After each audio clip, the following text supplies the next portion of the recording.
नाजरीन आदाब। Vital news 24 में आपका इस्तकबाल है। आज जिस अहम मुद्दे पर हमें आपसे बात करनी है वो है किसान आंदोलन। हिंदुस्तान के आज़ादी के बाद इस किसान आंदोलन ने हम हिंदुस्तानियों के लिए कि पूरे दुनिया में इंसाफ पसंद लोगों के लिए एक अहम मुद्दे बनकर सामने आया है। हिंदुस्तान की तारीख के बाद किसान आंदोलन ने ये हमें समझा दिया है, हमें ये बता दिया है कि हमें अपने हक की लड़ाई के लिए अगर डट जाने की जरूरत है तो डट जाने की जरूरत है। बस इसी मुद्दे के साथ आज किसान अपने हक की बात मनवाने के लिए सीना सपर खड़े हैं। इतनी सर्दी के बावजूद गाजीपुर बॉर्डर, हरियाणा बॉर्डर और अन्य बॉर्डर पर बैठे हुए किसान सिर्फ अपनी हक की बात मनवाने के लिए मरकजी हुकूमत से ये सिफारिश कर रहे हैं कि उन पर ये काले कानून ना थोपे जाए। इनके एवज में उन्हें क्या मिलता है? इनके एवज में उन्हें यह मिलता है कि उनके लिए पानी बंद कर दिया जाता है, उनके लिए आने जाने की सहूलतें बंद कर दी जाती हैं, साथ ही साथ सड़कों पर खारधार नोकीले तार लगा दिए जाते हैं। ऐसा लगता है कि हम दुश्मन से अपने मुल्क की हिफाजत के लिए ये काम कर रहे हैं। नहीं साथी, हमारा ये अन्नदाता, हमारा ये किसान, हमारे जीवन और मरण का साथी ये किसान आज मुसीबत ज़दा। उसके लिए पानियां बंद की जाती हैं, उनके लिए खाने बंद किए जाते हैं, उन पे तरह तरह की अजियतें दी जाती हैं और सबसे बड़ी अजियत ये कि उसे गद्दार साबित करने की कोशिश की जा रही है। मकसद सिर्फ ये है कि इस आंदोलन को तोड़ा जाए, इस आंदोलन को दबाया जाए और हक की आवाज को दबा दिया जाए। आज फिर इस हक की आवाज को दबा देने की खातिर सड़कों पर नोकीले तार बिछाए जा रहे हैं, सड़कों को मुख्तलिफ तरह से बैरिकेड किया जा रहा है ताकि दूर दराज से आने वाले किसान आंदोलन के हामी उस किसान आंदोलन में हिस्सा ना ले सके। डर किस बात की है? मरकजी हुकूमत किस बात से डर रही है?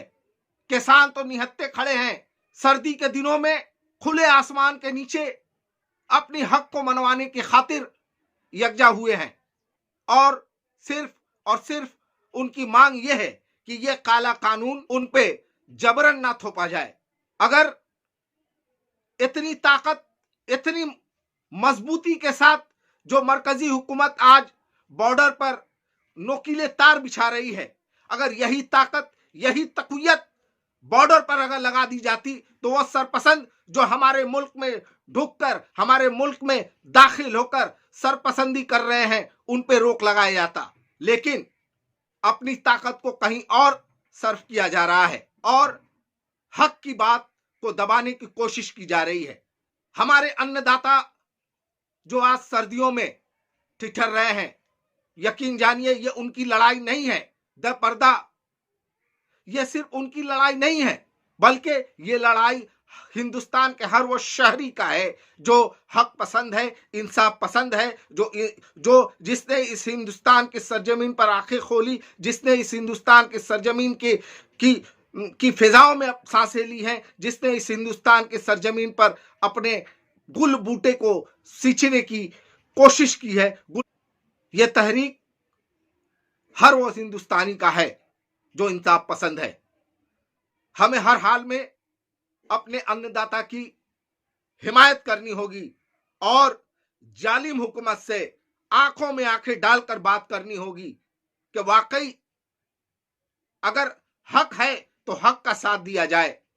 आज सरकारी इंस्टीट्यूशन तक बेचे जा रहे हैं, दरपर्दा बहुत कुछ हो रहा है, लेकिन हमारे अन्नदाताओं ने हम शहरियों के आंखें खोलने का काम किया है और हमें अब लगता है कि हमें अब जाग जाना चाहिए और हमारे अन्नदाता, हमारे हिंदुस्तान के सबसे अहम वर्ग किसानों का हमें साथ देना चाहिए। हम जहां हों वहीं से अपनी सदाए हक बुलंद करें और उनको तक़वियत पहुंचाएं, उनको हिम्मत दिलाएं कि हम तमाम अपने किसान भाइयों के साथ हैं, उनकी हिमायत कर रहे हैं।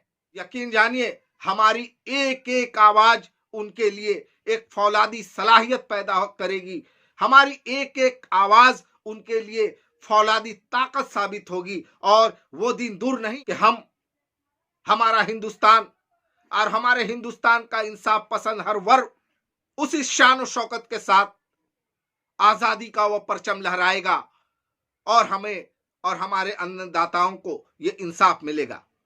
बहुत लंबी लंबी बातें की जा रही हैं, झूठ को सच साबित करने की बातें की जा रही हैं, बदनाम करने की साजिश रची जा रही है, लेकिन हमें चौकन्ना रहने की जरूरत है और चौकन्ना रहने के साथ साथ जमहूरी तरीके से अपने अन्नदाताओं की हिमायत करने की जरूरत है, ताकि हमारे अन्नदाता जो अपने हकूक की पाशदारी के लिए जंग लड़ रहे हैं वो अपने इस जंग में कामयाब हो, वो अपने इस लड़ाई में कामयाब और कामरान हो और सच्चों का बोलबाला हो सके।